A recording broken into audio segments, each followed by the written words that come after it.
Hello, chaps. What a bloody fine day it is. I'm excited to welcome back everybody to this week's feature of The Wazik Show with your host, me, Benedict Cumberbatch, brought to you by Old Spice. Today, we're talking all about the Industrial Revolution and have a series of exquisite interviews with the hottest people in England. For the first segment, we are looking at what happened that led us to the Industrial Revolution. We are delighted to have Nigel Watson, who holds a chair in the British Parliament. He is a man of many accomplishments and barely has time to make it here with us today. Let's welcome him now.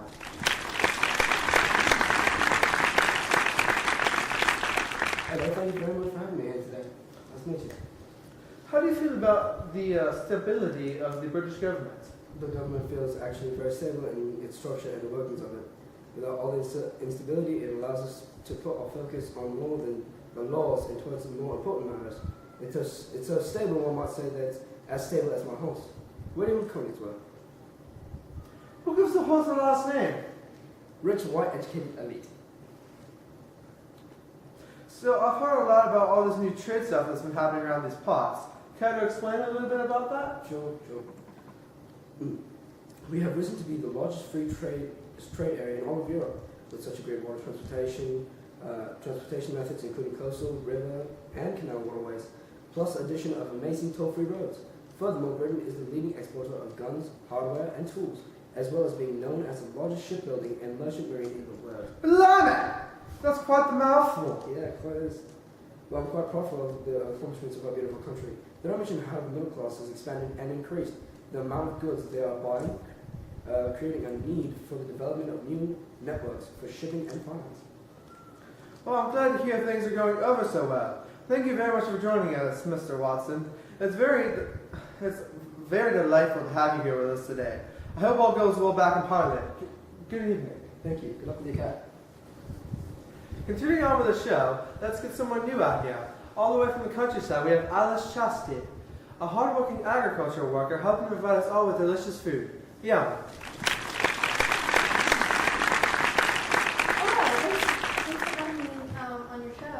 Inviting me. It's such an honor to be here and to represent the chaps.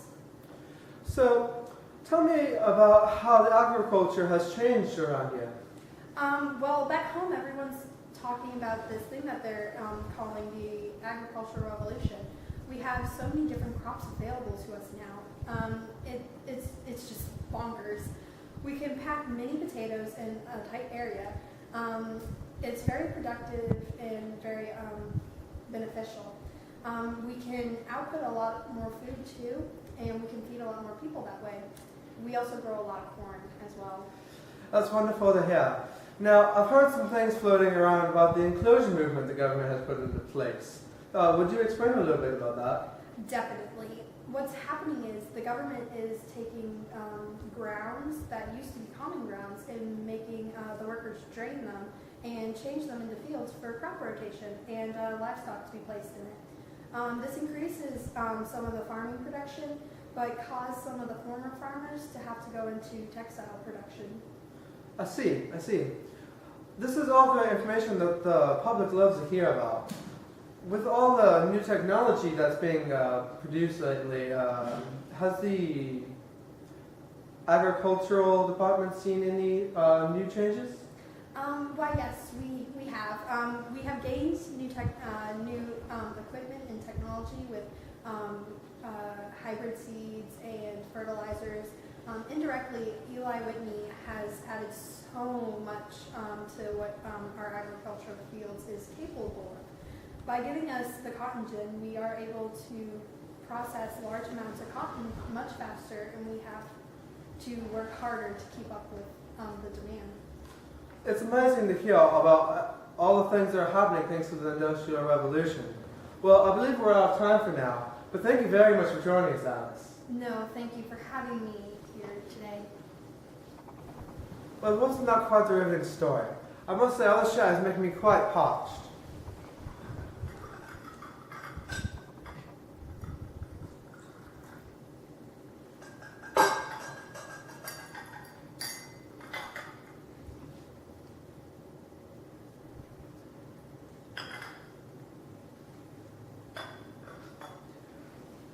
Ah, nothing like a freshly brewed cup of Yorkshire tea. Well, we better continue on with our program. Next up, I'd like to invite Quentin Shermerland to come join me. He's coming straight from the factory. I mean, he's got to make a living somewhere. Thank you very much. It's a pleasure to be able to be here with you. The pleasure is ours, dear Quentin. Now, tell me a little bit how the cities have grown. Well, you see, the number of people has grown quite a bit, actually. The population has grown at quite an astonishing rate. The death rates have dropped significantly due to the lack of child and infant mortality rates, as well as the age that people are living to is being extended. This is part due to better food supply and diet options, along with more satiation that allows for a higher disease resistance. This really helps people encourage the economic growth as the increase in food supply and jobs raises the birth rate, which adds to the labor pool and more buying of goods. I can't believe that it's grown us in so much in such a short time. I've mentioned new technology to a few other guests recently. Would you care to explain how it's helped you? It's done so much for the factory that it's ridiculous. One of the first things to have benefited us was James Watt's steam engine. Without the creation of this engine, the wonders of the revolution would have been much more lackluster. It's very simple how it operates. All it does is heat water until it vaporizes into steam and expands to drive either a piston, lever, or gear to send energy to operate the machine. This allowed faster making of iron, pottery, and cotton, as well as powered boats across water, promoting trade. Factories continued to improve, and Richard Arkwright created the water frame to drive power in the factories. This went hand in hand with mechanization, which was where the use of machines became so popular to take the place of work that originally had to be done by hand. This gave both better consumer prices as well as better productivity for the manufacturer. Then we had Josiah Wedgwood come along and create the division of labor. This furthermore lowered the cost of production and improved the quality by making use of molds and breaking work down into small, repetitive, specialized tasks. Blimey! So many inventions driving people into work pool and lowering the labor cost, production quantity, and consumer cost. It's a no-brainer how the Industrial Revolution came about with such innovations. Well, I believe it's time for a break. Now let's get a word from our sponsor. Oh, hello there. I didn't see you. Now look at my hand. Sitting in my hand is a candle. Now back to me. Now back to my hand. The candle is now a light bulb. How is all this possible, you may ask? Well, this is all possible because of the Industrial Revolution. The Industrial Revolution took place during the late 18th century, beginning in England. It sparked many ideas for so many new technologies that we have today. Railroads, which were non-existent before the time period, now connected many cities across England since the creation of the train and complex railroad systems. Goods and people also traveled between cities at faster and greater rates than ever before. James Watt's steam engine, Eli Whitney's cotton gin, the telegraph, and the water frame were all inventions of the Industrial Revolution. Factory efficiency was a key component to mass-producing new technologies. The steam engine made sure factories were running smoothly and efficiently. The Industrial Revolution not only impacted the world by creating new technology, but it allowed for the creation of industrialized cities and countries. The United States was one country that was affected by the Industrial Revolution. New machinery equipment for factories added new industry to the United States. The United States even had its own smaller industrial revolution during the 19th century. New industrialized cities brought in people from many rural areas to the city where they could earn a decent wage. England became one of the world's leading powers, having multiple industry-based cities like London and Liverpool. These cities became thriving locations for work, commerce, and trade. However, the Industrial Revolution did leave some negative impacts. Working conditions degraded, children working in the factories lost limbs to fast-moving belts. Pollution from the factories now damaged the rivers, trees were cut down, and forests were deforested. And now, for the first time, new diseases, such as cancer, were observed due to the smog of the factories. Industrialized cities also had their own problems. Cities were expanding at exponential rate. Cities outgrew their transportation infrastructure.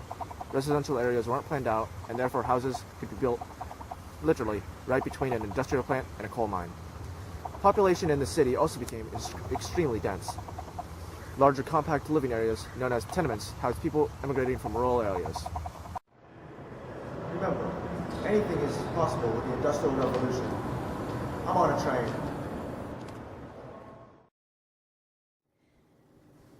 Welcome back. Now we continue with Quentin and his puzzling adventures. Now tell me, how has all this been treating you and your family? Well, I must say it's a tad overwhelming.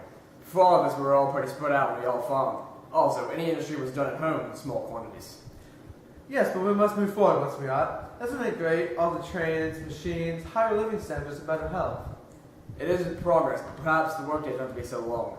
At least things have gotten a bit cheaper though, because things now cost less to make now. But for us lowly peoples, there's no time for leisure or recreation as the factory wants it as long as possible to make profit. Maybe one day we'll eventually get to a perfect country. As of current though, the standards of living are being raised. I don't know how much better it is for me, but the fancy people are having the time of their lives. I bet. Boy, isn't it great living the high life? Oh, that reminds me, I have a party to go tonight. Oh, so... How's your family? It's harder but easier now. All of that work to keep food on the table because wages are so low. But there are many inventions that simplify the process. I worry for my kids though. They have to work in the factories. However, none of them have been hurt too badly yet. That's great to hear. I'm sure the problems will be sorted out sooner or later. Positivism is so positive. Just follow the scientists, artists, and political leaders and those will set you straight. But now, do you agree with the whole laissez-faire thing? I believe that it means well, but us workers receive little to no assistance of support. And I agree with Thomas Malthus and David Ricardo. There are too many people here. Yes, it's much too crowded. And since you do agree, I believe you can help us correct the overpopulation problem. Really? I would love to, but how do we start? With you. Security. President! Oh God! Oh God! Pip Pip Quentin, it was nice having you. Hello everyone, and welcome to today's special episode of the Wasatch Show. Today we will be talking about women and their role in the Industrial Revolution. Women's rights during the Industrial Revolution were greatly tested due to the fact that they held the Women's Rights Convention. This convention was started and held in 1848. This convention also gave women the idea to further their rights to vote and further their rights as citizens in general. This convention and the fact that the middle-class woman was not busy at home anymore led middle-class women in search of jobs in factories and other places in the new industrialized cities. A home life for a middle-class woman during the Industrial Revolution just wasn't enough for her anymore. These ideas led to a new generation of ideals for women and girls. As a result of these ideals, an overwhelming number of girls, as young as the age of 10, were expected to get jobs and contribute to the household.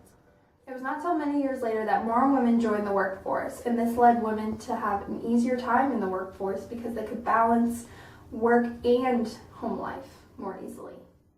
Well, that's it for this week's special on the Wasatch Show. Please join us next week when we discuss women in the Dark Ages.